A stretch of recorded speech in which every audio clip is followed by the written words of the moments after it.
세상이 바뀌고 있습니다. 그것은 누구나 느끼는 사실입니다. 그런데 그 속도가 어느 순간부터 조금 달라진 것 같지 않으신가요? 발맞추고 있다고 생각했는데 어느 날 문득 내가 서 있는 자리가 어딘지 모르는 느낌. 세상이 나를 두고 앞서간 것 같은 감각. 그 감정에는 이름이 있습니다. 오늘은 그 이야기를 하려고 합니다. 혹시 이런 경험이 있으셨나요? 식당이나 카페에 들어섰는데 주문을 받는 사람이 없고 커다란 화면 하나가 서 있습니다. 아니면 스마트폰을 들었는데 어제까지 잘 쓰던 앱이 갑자기 달라져 있습니다.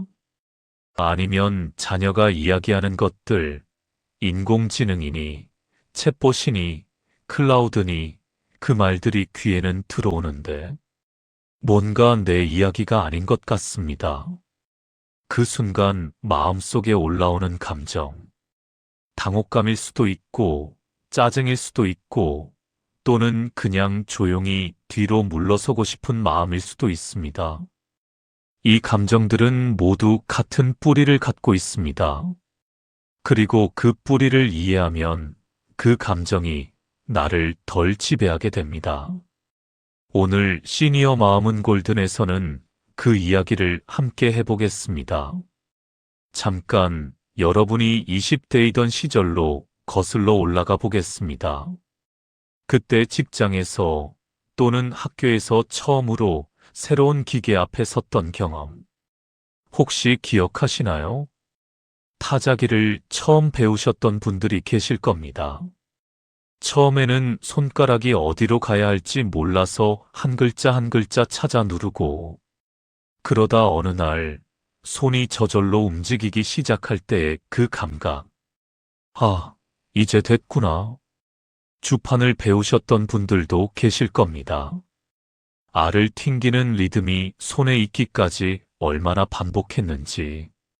처음엔 어색하고 느렸는데 나중엔 옆 사람보다 빠르게 숫자를 내놓는 자신을 발견하고, 팩스가 처음 사무실에 들어왔을 때를 기억하시는 분도 계실 겁니다. 종이가 저쪽으로 가서 다시 나온다고? 그게 말이 돼? 했다가 막상 써보니 얼마나 편리한지 놀랐던 그 기억. 삐삐나 처음으로 손에 쥔 휴대폰. 처음엔 낯설고 불편했지만 결국 익혔습니다. 그때도 배웠습니다. 생각해보면 여러분은 평생 새로운 기술을 배워온 분들입니다. 그것도 누가 도와주는 환경이 아니라 스스로 부딪히며. 그런데 지금 디지털 앞에서 느끼는 것은 그때와 다릅니다. 왜 다를까요? 지금 60대, 70대이신 분들이 20대이던 시절을 한번 짚어보겠습니다. 그때 집에 컴퓨터가 있었나요? 인터넷을 쓰고 계셨나요? 스마트폰은요? 컴퓨터가 일반 가정에 보급되기 시작한 것은 1990년대 중반부터입니다. 인터넷이 생활 속으로 들어온 것은 2000년대 들어서입니다. 스마트폰은 2007년에 처음 등장했고, 한국에서 보급이 급속도로 이루어진 것은 2010년대입니다. 지금 30대, 40대는 이 모든 기기들이 어린 시절부터 주변에 있었습니다.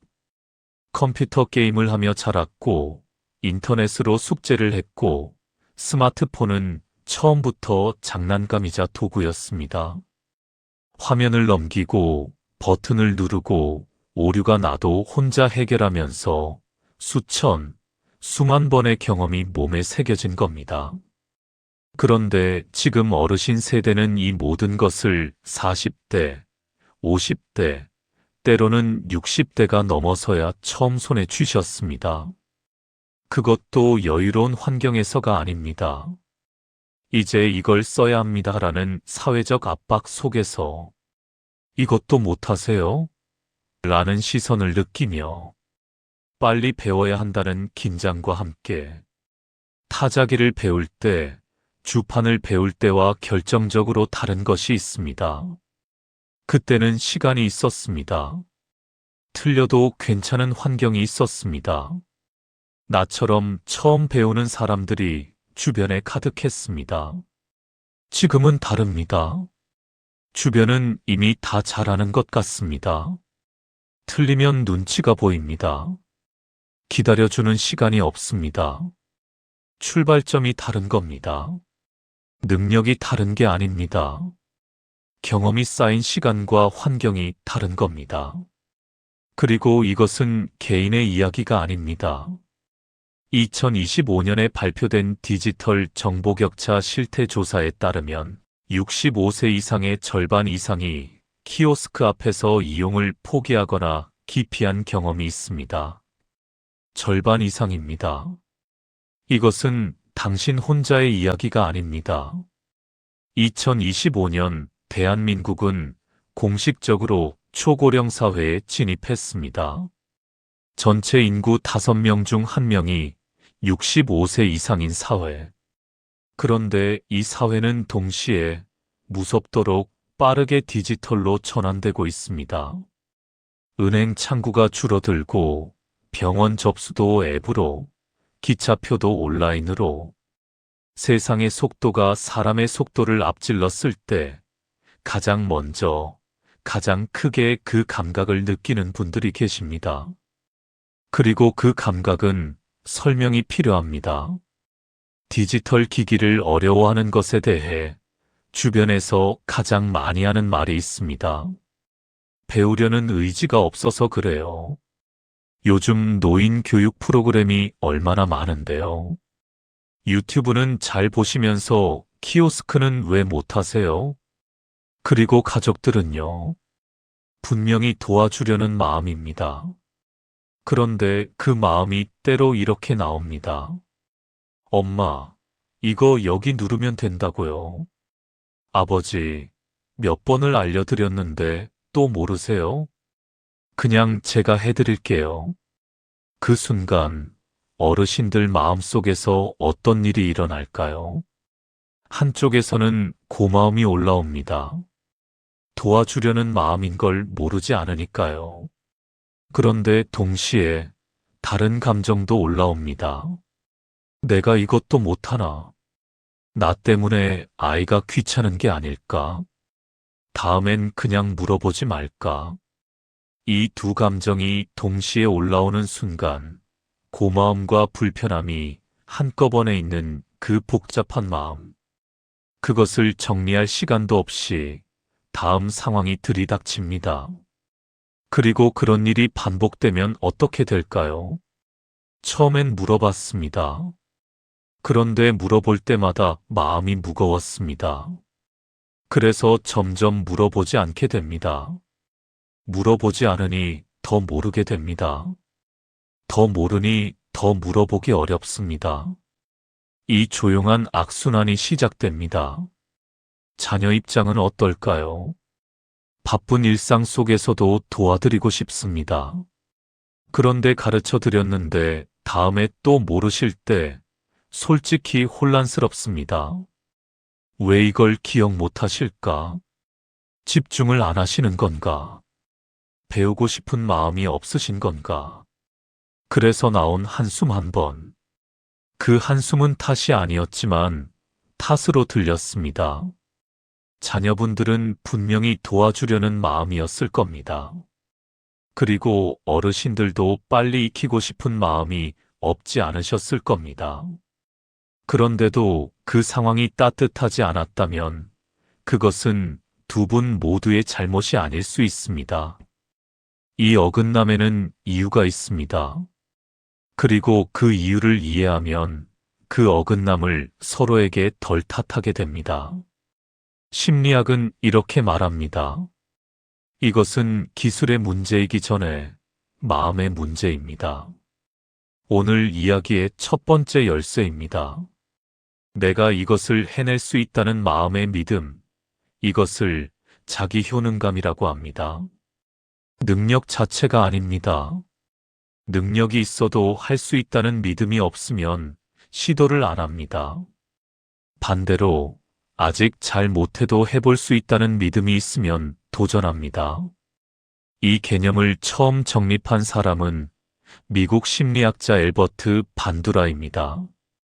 그의 연구는 수십 년 동안 교육학과 심리학, 노년 심리학에서 가장 많이 인용되는 이론 중 하나가 되었습니다. 반두라는 말했습니다. 자기 효능감, 즉 할 수 있다는 마음의 믿음은 4가지 원천에서 자란다고. 첫 번째는 성공 경험입니다. 직접 해보고 잘 됐을 때 그 경험이 쌓이면 믿음이 생깁니다. 이것이 가장 강력한 원천입니다. 두 번째는 대리 경험입니다. 나와 비슷한 사람이 해내는 걸 보는 것. 저 사람도 하는데 나도 할 수 있겠다는 감각. 이때 나와 비슷한 사람이어야 한다는 게 중요합니다. 30대 자녀가 능숙하게 하는 걸 보는 것은 대리 경험이 되지 않습니다. 나와 비슷한 나이, 비슷한 상황의 사람이 해내는 것을 볼 때 비로소 나도 할 수 있을 것 같다는 마음이 생깁니다. 세 번째는 언어적 격려입니다. 당신은 할 수 있어라는 진심 어린 말. 그런데 여기서도 조건이 있습니다. 어차피 못할 거 알지만 하는 마음이 섞인 격려는 효과가 없습니다. 진심이 담긴 말, 상대를 실제로 믿는 말이어야 합니다. 네 번째는 몸의 상태입니다. 긴장하고 불안하면 사람은 무의식 중에 나는 이 상황을 감당 못하는구나 라고 느낍니다. 심장이 두근거리고 손이 떨리면 그것이 뇌에게는 위험 신호로 읽힙니다. 그리고 뇌는 나는 이것을 잘 못한다는 신호를 보냅니다. 이제 우리 이야기로 돌아와 보겠습니다. 지금 어르신 세대가 디지털 기기 앞에서 자기 효능감이 낮은 건 의지가 없어서가 아닙니다. 인지 능력의 퇴화 때문만도 아닙니다. 성공 경험이 쌓일 시간과 환경이 없었던 겁니다. 디지털 기기와 함께 자란 세대는 수천 번의 성공 경험을 몸에 새겼습니다. 그것도 긴장 없이 게임하듯 놀이처럼. 두 번째 원천인 대리 경험도 풍부했습니다. 친구들 모두가 같은 것을 배우고 있었으니까요. 그런데 지금 어르신 세대는 이 기기들을 생애 후반부에 나 혼자 뒤처진 것 같은 느낌 속에서 빨리 해야 한다는 긴장 속에서 처음 만나셨습니다. 몸이 이미 나는 못해라는 신호를 보내는 상태에서 시작하신 겁니다. 미국 마이애미 대학의 노인심리학자 사라 차야 교수팀은 2006년 대규모 연구에서 이렇게 밝혔습니다. 노년층이 디지털 기기에 어려움을 겪는 가장 큰 요인은 기기의 복잡함이나 인지 능력의 저하가 아니라 기술의 사용에 대한 할 수 있다는 믿음의 부재라고. 이제 정리해 보겠습니다. 할 수 있다는 마음의 엔진은 성공 경험이라는 연료로 작동합니다. 그 연료를 채울 기회가 충분하지 않았던 겁니다. 엔진이 나쁜 게 아닙니다. 연료가 부족한 겁니다. 그리고 그것은 이분들의 탓이 아닙니다. 두 번째 이야기입니다. 한번 상상해 보세요. 어렵게 마음먹고 스마트폰 사용법을 배웠습니다. 카카오톡도 겨우 익숙해졌는데 어느 날 갑자기 화면 구성이 바뀌었습니다. 또 배웠습니다. 이번엔 키오스크를 익혔는데 다음에 간 식당의 키오스크는 완전히 다른 화면입니다. 또 배웠습니다. 그런데 또 바뀌었습니다. 이런 경험이 반복되면 마음속에 조용히 자라나는 생각이 있습니다. 아무리 배워도 소용없어. 어차피 또 바뀌는데. 나는 안 되는 사람인가 봐. 심리학에서는 이것을 학습된 무기력이라고 합니다. 미국 심리학자 마틴 셀리그만이 제시한 개념입니다. 쉽게 말씀드리면 이렇습니다. 반복적으로 통제할 수 없는 상황에 놓이면 결국 상황을 바꿀 힘이 생겨도 시도 자체를 포기하게 됩니다. 처음엔 노력합니다. 그런데 노력해도 달라지지 않는 경험이 쌓이면 뇌가 배웁니다. 노력해봤자야라고. 배워도 바뀌고 배워도 바뀌는 디지털 환경. 그 안에서 어차피 안 된다는 마음이 자라나는 건 게으름이 아닙니다. 환경이 만들어낸 자연스러운 마음의 반응입니다. 그런데 여기서 셀리그만 이야기를 조금 더 해야 합니다. 그는 이 연구에서 멈추지 않았습니다. 학습된 무기력을 연구하면서 셀리그만은 역설적인 사실을 하나 발견했습니다. 무기력이 학습된 것이라면 희망도 학습될 수 있다는 것을 말이죠. 포기를 배운 마음이 다시 시도를 배울 수 있다는 것. 이것이 나중에 셀리그만이 긍정심리학을 창시하게 된 출발점이기도 합니다. 오늘 이 이야기에서 저는 해결책을 드리려는 게 아닙니다. 다만 이것만은 말씀드리고 싶습니다. 배워도 소용없다는 마음이 자라났다면 그것은 당신이 약해서가 아닙니다. 환경이 그 마음을 가르쳤기 때문입니다. 그리고 마음이 배울 수 있다면 그 방향은 언제든 달라질 수 있습니다. 여기서 아주 오래된 영화 한 편을 떠올려 보겠습니다. 1936년에 만들어진 찰리 채플린의 영화 모던 타임즈입니다. 이 영화에 유명한 장면이 있습니다. 공장 컨베이어 벨트 앞에 선 한 남자. 끝없이 돌아가는 벨트 위에 나사를 조이고 또 조이고. 그런데 벨트는 점점 빨라집니다. 사람이 따라가기엔 너무 빠른 속도로. 결국 그 남자는 기계 안으로 빨려 들어갑니다. 톱니바퀴 사이를 통과하고 다시 나옵니다. 그리고 그 이후로 그의 손은 나사를 조이는 동작을 멈추지 못합니다. 무엇을 봐도 나사처럼 보이는 겁니다. 기계가 사람을 바꿔버린 겁니다. 채플린은 이 장면을 웃음으로 풀어냈지만 그 안에 담긴 감정은 결코 가볍지 않습니다. 이 영화가 만들어진 게 1936년입니다. 무려 90년 전 이야기입니다. 그런데 키오스크 앞에 서 있는 우리의 마음과 그 컨베이어 벨트 앞에 채플린의 표정이 어딘가 닮아 있지 않나요? 달라진 건 기계의 모양뿐입니다. 세상이 사람보다 빠르게 달려가는 그 감각은 90년 전이나 지금이나 다르지 않습니다. 그리고 이 영화가 우리에게 조용히 묻는 것은 이것입니다. 빠른 것이 항상 옳은 것인가? 그리고 따라가지 못하는 것은 정말로 그 사람의 문제인가? 이제 이야기의 방향을 조금 바꿔보겠습니다. 지금까지는 왜 디지털이 어렵게 느껴지는가를 이야기했습니다. 이제는 다른 질문을 드리겠습니다. 노년기에 새롭게 강해지는 것은 무엇일까요? 나이가 들면서 사람들은 새로운 정보보다 감정적으로 의미 있는 것에 에너지를 집중하게 됩니다. 그리고 이것은 퇴보가 아닙니다. 능력의 변화입니다. 더 구체적으로 말씀드리면 카스텐슨 교수의 연구에서 노년기 사람들은 젊은 세대에 비해 부정적 감정을 조절하는 능력이 오히려 향상된다고 했습니다. 사소한 갈등에 덜 흔들리고 감사할 것을 더 잘 찾고 인간관계에서 진짜 소중한 것이 무엇인지를 더 선명하게 알게 된다고요. 이 키오스크를 왜 배워야 하지? 라는 마음.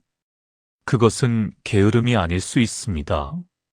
남은 시간을 더 의미 있는 것에 쓰고 싶다는 지혜로운 마음의 재편성일 수 있습니다. 그런데 카스텐슨 교수의 연구는 여기서 한 가지 역설도 짚습니다. 소중한 사람과 감정적으로 연결되고 싶은 마음, 그것은 매우 건강하고 자연스러운 욕구입니다. 그런데 이 시대에는 그 소중한 사람과 연결되는 통로가 점점 디지털 안으로 들어가고 있습니다. 손자가 보내는 사진은 카카오톡으로 옵니다. 딸이 보내는 안부 문자도, 아들이 예약한 식당 정보도, 기술이 아니라 관계를 원하는 마음, 그 마음 자체는 지극히 옳습니다. 다만 그 관계의 통로가 디지털 위에 놓여 있다는 것, 오늘은 그 지점을 함께 느껴보고 싶었습니다. 잠시 정리해 보겠습니다. 노년기에 감정의 지혜가 깊어지는 것, 의미 있는 것을 선택하는 능력이 강해지는 것, 이것은 나이가 들면서 새롭게 얻는 강점입니다. 잃어가는 것이 아니라 달라지는 것입니다. 2016년 영국 영화 나 다니엘 블레이크 이야기를 잠깐 꺼내보겠습니다. 켄 로치 감독의 작품입니다. 주인공 다니엘은 평생 몫으로 일한 사람입니다. 손으로 나무를 다루고 집을 짓고 이웃을 도우며 살아온 사람. 그런데 심장질환으로 일을 쉬게 되자 국가 지원을 신청하러 갑니다. 모든 절차가 온라인으로만 가능합니다. 다니엘은 묻습니다. 종이로 신청할 수는 없나요? 돌아오는 대답은 안 됩니다 였습니다. 이 장면 앞에서 한 가지를 함께 생각해 보겠습니다. 다니엘은 무능한 사람이 아닙니다. 평생 성실하게 일하고 이웃을 도우며 살아온 사람입니다. 그런데 디지털을 다루지 못한다는 이유 하나로 그는 갑자기 스스로 아무것도 할 수 없는 사람이 됩니다. 영화 후반부의 다니엘이 복지관 건물 외벽에 자기 이름을 직접 써내려가는 장면. 그것은 단순한 항의였을까요? 아니면 나는 숫자가 아니다. 나는 사람이다. 나는 아직 여기 있다는 일종의 선언이었을까요? 이 영화는 2016한 영화제 황금종려상을 받았습니다. 그것은 이 이야기가 단지 영국의 한 노인만의 이야기가 아니라 디지털화가 진행되는 모든 사회에서 벌어지는 보편적인 인간의 이야기임을 세계가 인정한 것이라고 생각합니다. 그런데 다니엘의 이야기와는 조금 다른 결말도 가능합니다. 그 이야기를 지금 해보려 합니다. 서울 성동구에서 시작된 캠페인이 있습니다. 이름이 참 따뜻합니다. 느려도 괜찮아. 키오스크 앞에 이런 안내판을 세우는 캠페인입니다. 천천히 하셔도 됩니다. 뒷사람이 기다리지 않도록 디지털 소외계층을 위한 별도의 배려 라인을 마련하고 서두르지 않아도 된다는 것을 공식적으로 알리는 것입니다. 이 캠페인 이후 여러 기업들이 유사한 시니어 배려존을 도입하기 시작했습니다. 일부 지방자치단체들은 디지털 취약계층을 위한 전용 창구를 따로 운영하기 시작했습니다. 국가인권위원회는 2024년 공식 보도자료를 통해 디지털 격차로 인한 노인의 인권 침해가 없어야 한다고 밝혔습니다. 이 변화들이 말하는 의미는 무엇일까요? 단순한 배려의 확대가 아닙니다. 이것은 사회가 조용히 인정하기 시작한 것입니다. 우리가 너무 빨리 달렸는지도 모른다. 모든 사람이 이 속도를 당연히 따라올 수 있다고 가정한 것이 잘못이었는지도 모른다. 느린 것이 문제가 아니라 기다려주지 않는 세상이 문제였는지도 모른다. 지금 세상이 조금씩 그것을 배워가고 있습니다. 그리고 그것은 당신에게 이런 뜻이기도 합니다. 당신이 멈췄던 그 자리는 당신의 실패가 아니었습니다. 세상이 기다려주지 않은 자리였습니다. 그리고 이제 그 세상이 천천히 기다리는 법을 배우고 있습니다. 이제 오늘 이야기의 가장 깊은 곳으로 들어가 보겠습니다. 잠깐 다음 장면들을 하나씩 떠올려 보시겠어요? 처음으로 자녀에게 운전을 부탁해야 했던 날. 오래도록 혼자 해왔던 그 일을 더 이상 혼자 할 수 없게 된 날. 뒷좌석에 앉아 창밖을 바라보며 무언가 가슴 한켠이 묵직했던 그날. 혼자서 처리하던 은행 업무를 더 이상 혼자 할 수 없게 된 날. 창구 직원이 사라지고 기계만 남아 있어서 결국 번호표를 뽑고 도움을 받기 위한 줄을 섰던 날. 기다리는 동안 마음속에 올라온 그 감정. 병원에서 처음으로 어르신이라는 말을 들었던 날. 그 말 자체가 나쁜 말이 아닌데도 어딘가 가슴이 서늘했던 그 순간. 이 장면들이 낯설지 않으신 분들이 계실 겁니다. 그리고 이 장면들에서 느끼는 감정은 단순히 불편하다거나 아쉽다로 설명되지 않습니다. 그보다 훨씬 더 깊은 곳에서 올라오는 감정입니다.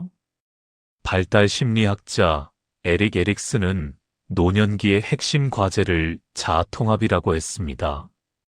자신의 삶 전체를 돌아보면서 나는 의미 있게 살았다. 내 삶에는 가치가 있었다. 잘못된 선택도 아쉬운 순간도 있었지만 그것들도 포함해서 이것이 나의 삶이었다. 그렇게 느끼는 것. 그 통합의 감각이 자아통합입니다. 그리고 이것이 이루어지지 않으면 그 반대편에 절망이 있다고 했습니다. 이제 이것을 우리 이야기와 연결해 보겠습니다. 처음으로 자녀에게 운전을 부탁하던 그날의 묵직함. 은행 창구 앞에서 느꼈던 그 감정. 어르신이라는 말을 들었을 때의 서늘함. 그리고 키오스크 앞에서 결국 발길을 돌린 날의 마음. 이 모든 순간에 공통적으로 올라오는 것이 있습니다. 나는 여전히 이 세상의 참여자인가? 이것은 단순한 불편함이 아닙니다. 에릭슨의 언어로 말하면 이것은 삶 전체에 대한 통합감이 흔들리는 순간입니다.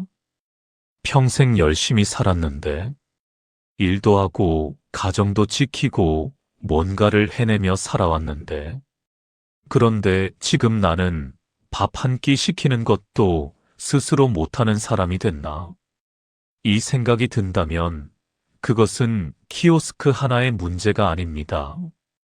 그것은 자신의 삶 전체를 어떻게 바라볼 것인가라는 인간의 가장 깊은 질문과 맞닿은 순간입니다.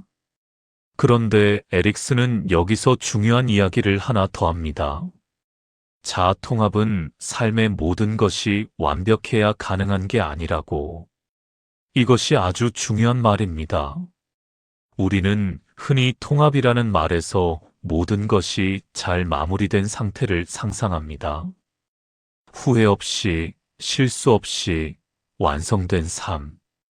그런데 진정한 자아통합은 그런 것이 아닙니다.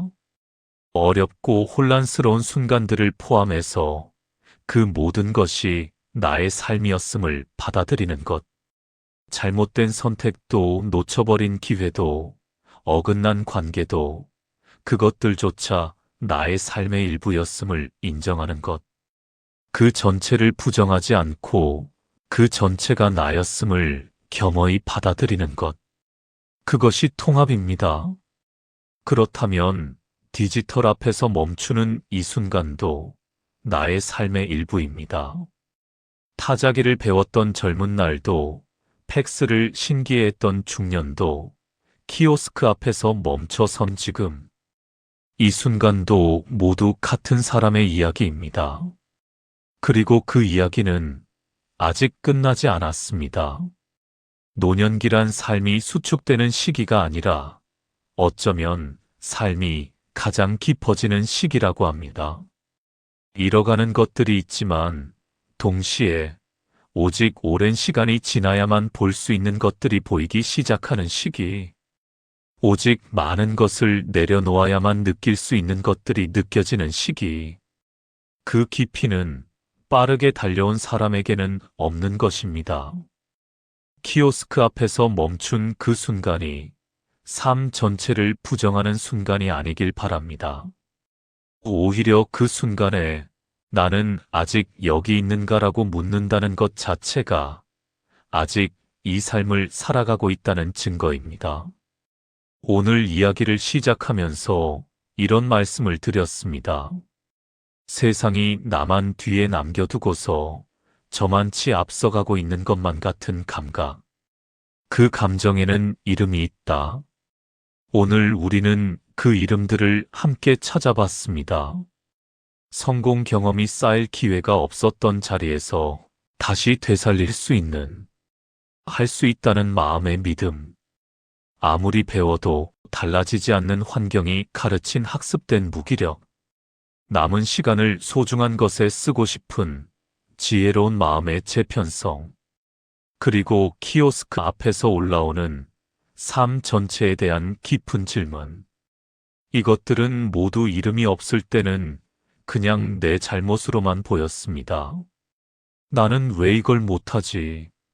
나는 왜 이렇게 됐지? 그런데 이름이 생기면 달라집니다. 아, 이것은 할 수 있다는 믿음의 문제였구나. 아, 이것은 학습된 무기력이었구나. 아, 이것은 삶의 의미를 지키려는 마음이었구나. 감정의 이름이 생기면 그 감정이 나를 덜 지배합니다. 그럴 수밖에 없었구나라는 이해가 생기면 자기 자신을 탓하는 무게가 조금씩 내려놓아집니다.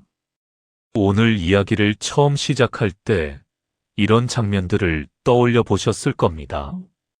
식당에서 주문을 받는 사람 대신 화면이 서 있는 그 장면. 어제까지 잘 쓰던 앱이 갑자기 달라진 그 장면.